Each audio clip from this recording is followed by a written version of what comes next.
Hello and welcome to this Husqvarna A100 video. The same information that I'm going to tell will probably also apply to the B100 series of this Husqvarna chainsaw, probably made around 1962, the second model in their lineup. And today we'll be talking about how I converted it to run on 0.404 chain. As originally it would have had 7/16 chain, I believe, and which is no longer available. So obviously it's also got a home light bar, which again does not belong on a Husqvarna, but it has the same mount as what a Husqvarna needs, and it's a solid tip, so it doesn't matter what pitch chain I use. Bar nuts will need to be removed, so I can explain. These are a size 15. Let me get some axes here.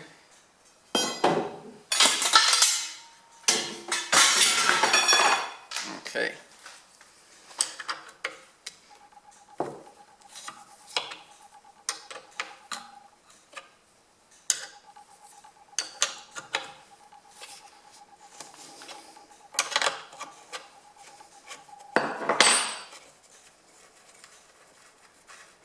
So these are a special nut, you can see the white color on them.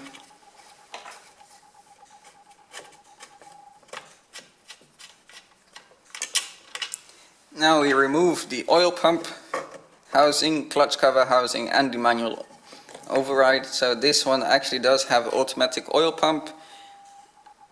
You can see there's the tab, special type of nut to locate the oil pump, and that's how the oil pump dries. It does have a manual override, and this is where you fill it, which is quite annoying, so you have to tilt it, the whole chainsaw like this in order to fill that up. It's a little bit annoying, but okay. So I'm taking it apart in any case, so it can go in a box.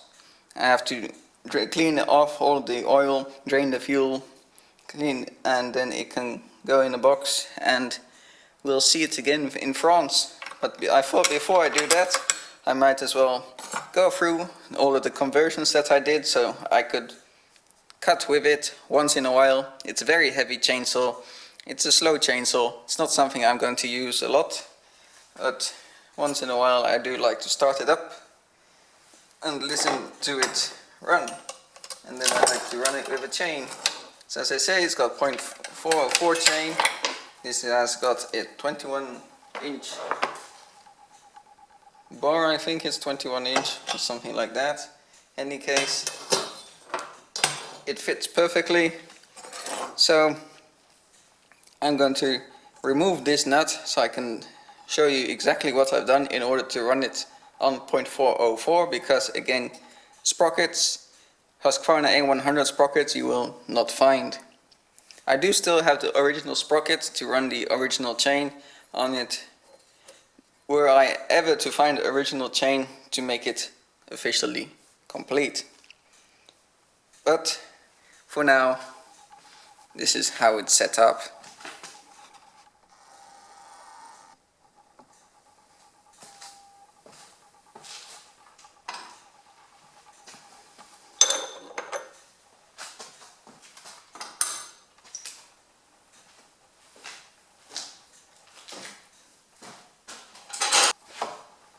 That nut is a size 21.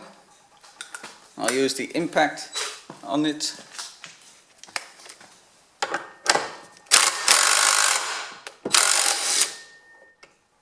Left hand thread.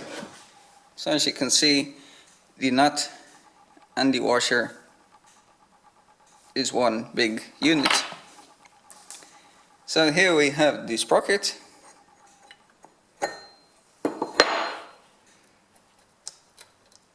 Here I put a little spacer washer so that it would work.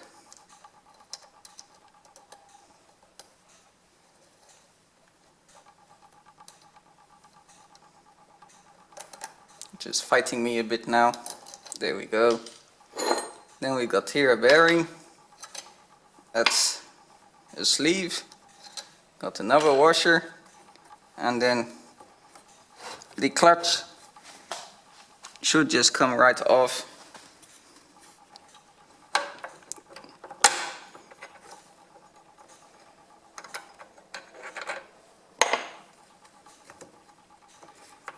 It is splined on. In any case, that's the original clutch.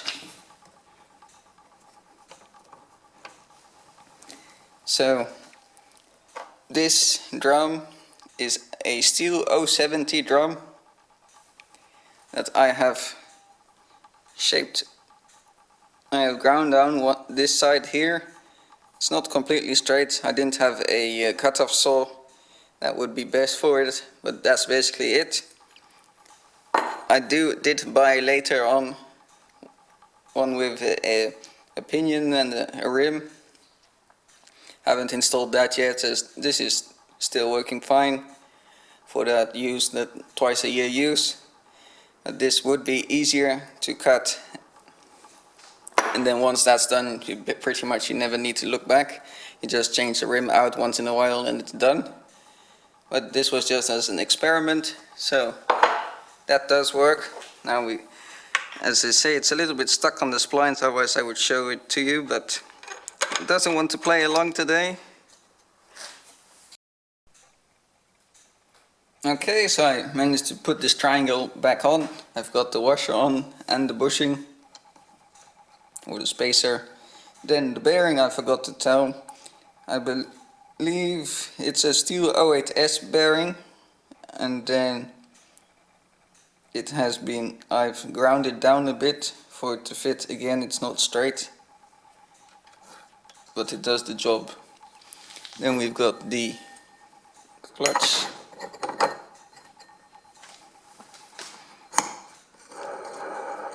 You can see there's a bit of a wobble in the drum, probably because I haven't exactly, may not be the best quality, something's not quite straight, but you can pretty much hear there's a very slight drag, but not really something that should concern use. Now we got this washer. I made it myself. It's out of a piece of steel, just to get it on there. There's a spacer.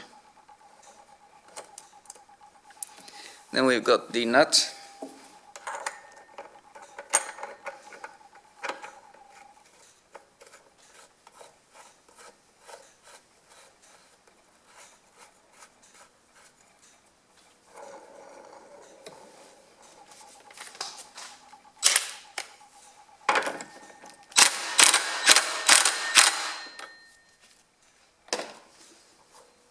Make sure it still spins, because that's why I've got that tiny little washer, because this part was actually pushing against the drum and therefore the drum could not spin.